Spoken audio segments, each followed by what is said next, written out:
জনগণ চিনি না, আমরা চিনি সরকার। আমাদের মা শেখ হাসিনা জননী, তাকে আমরা ভালোবাসি।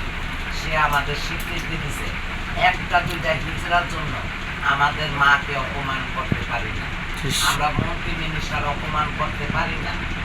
একটা নোংরা হিজড়া থেকে আমার ওবায়দুল কাদের, তাকে আসসালামু আলাইকুম, তাকে অপমান করছে। আমাদের শেখ হাসিনা জননীতির আমাদের মা, তাদের অপমান করেছে। আমরা ওই হিজড়াকে আমাদের তরফ আমরা বয়কট করলাম। আর মা হাসিনা মা, আমরা তুমি আমাদের স্বীকৃতি দিচ্ছ, আমরা ভিক্ষা করে খাই, জনগণের কাছে হাত পেতে খাই। আমরা কখনো এইসব রিক্সা দিতে চাই না।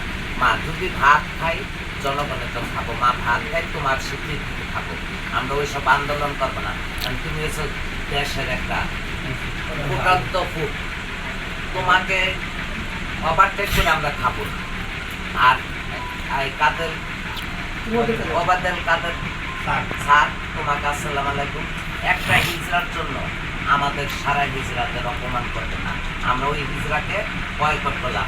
এই যে শাহজাদির তরফ, আমার মুরগির মার তরফ, আমার দাইয়ারের তরফ, আমার গুরু নানগুর তরফ, মনিকারে কাটি ভেঙে দিলাম।